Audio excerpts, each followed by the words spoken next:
अस्सलाम वालेकुम। अक्सर देखा गया है कि कुछ बच्चे अटक अटक कर बोलते हैं यानी कि हकलाते हैं। इसको स्टैमरिंग भी कहा जाता है।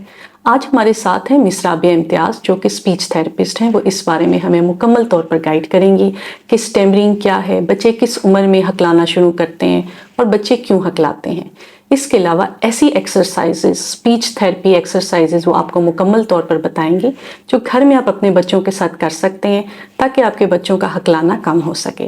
क्योंकि अगर आप बर वक्त अपने बच्चे की स्पीच एक्सरसाइजेज नहीं करवाएंगे तो ये मसला टाइम के साथ साथ बढ़ता जाता है। आइए देखते हैं।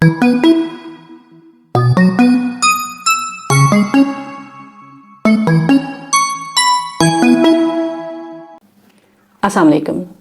मिस रबिया, आप काइंडली हमें बताएंगी कि बच्चों में स्टैमरिंग क्या है। वालेकुम सलाम। थैंक यू डॉक्टर रिफत, आपने मुझे मौका दिया कि मैं आपके चैनल के थ्रू लोगों को अवेयरनेस दे सकूं कि स्टैमरिंग क्या है। बेसिकली स्टैमरिंग, जिसको हम फ्लुएंसी डिसऑर्डर कहते हैं, इसमें होता क्या है कि बच्चा जो है वो फ्लुएंटली बोल नहीं सकता है, वो बात करते हुए रुक जाता है।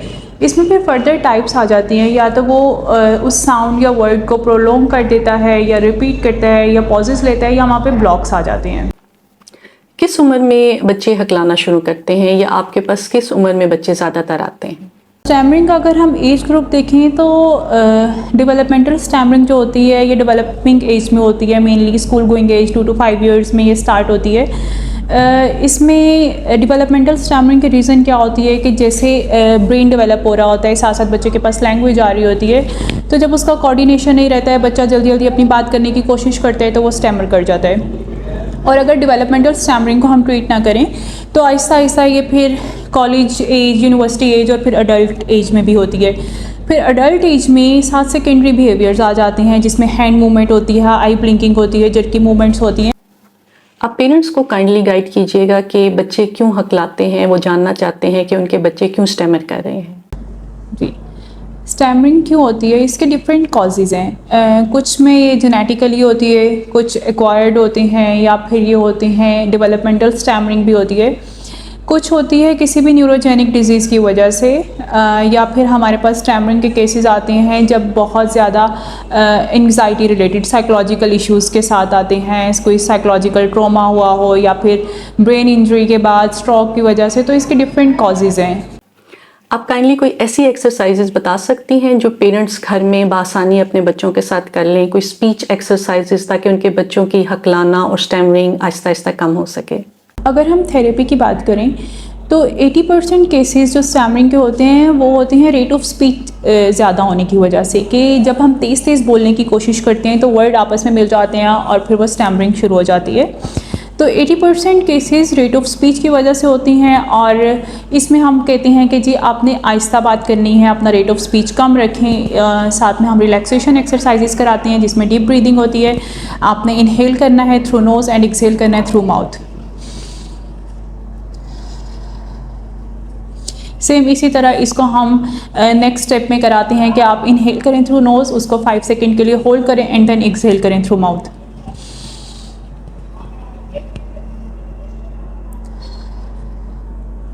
इसी तरह हम वॉवल्स की प्रोलॉन्गेशन का कहते हैं कि आपने वॉवल साउंड को प्रोलॉन्ग करना है मैक्सिमम, जैसे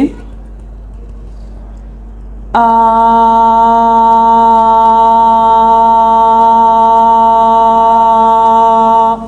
इस तरह से ओ साउंड को प्रोलॉन्ग कर लें। फर्दर इस तरह से आगे साउंड्स देते हैं। इसके बाद रेट ऑफ स्पीच को कम करने के लिए 1 वर्ड 1 ब्रेथ के लिए बोला जाता है, जिसमें मेरा नाम रबिया है, इस तरह हम सेंटेंस को ब्रेक करते हैं। अगर स्टैमरिंग ज़्यादा है तो उसमें हम उसको सेलेबल्स को ब्रेक करते हैं, वर्ड को ब्रेक करते हैं सेलेबल्स में। फॉर एग्जांपल अगर एप्पल है तो वर्ड एप्पल, वर्ड को हम ब्रेक करके बोलने की प्रैक्टिस करवाते हैं। या फिर इसमें योगा होता है, पुल आउट्स होते हैं, इस तरह की हम एक्सरसाइजेस लेके चलते हैं जिससे स्टैमरिंग को कम किया जाता है। पेरेंट्स को आप क्या गाइड करना चाहेंगी? डेवलपमेंटल स्टैमरिंग को ट्रीट करने के लिए हम पेरेंट्स को यही गाइड करते हैं कि आप उस चीज़, बच्चे के सामने उस चीज़ का डिस्कस ना करें, उनका मजाक ना उड़ाएं, उनको बार बार टोके नहीं, आराम से उनकी बात सुने। उनके स्कूल में, फ्रेंड्स में, फैमिली में सबको बोलें कि बच्चे का मजाक नहीं उड़ाना है। तो डेवलपमेंटल स्टैमरिंग में बेसिकली ये गाइडलाइन होती हैं, साथ में ब्रीदिंग एक्सरसाइजेज दी जाती हैं।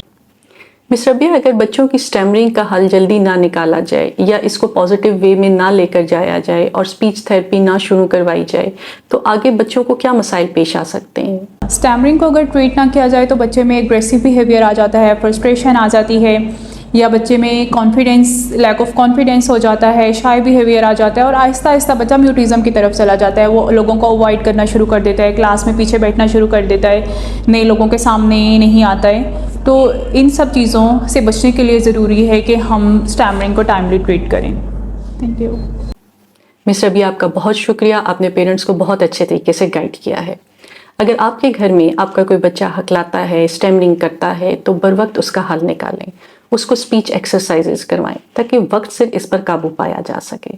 और अगर आपके घर में कोई बच्चा नहीं हकलाता तो उसको समझाएं कि उनकी क्लास में अगर कोई ऐसा बच्चा है जो अटक अटक कर बोलता है तो उसका साथी बने, उसकी मदद करें, उसका हौसला बढ़ाएं कि वो वक्त के साथ साथ इस मसले पर काबू पा लेगा।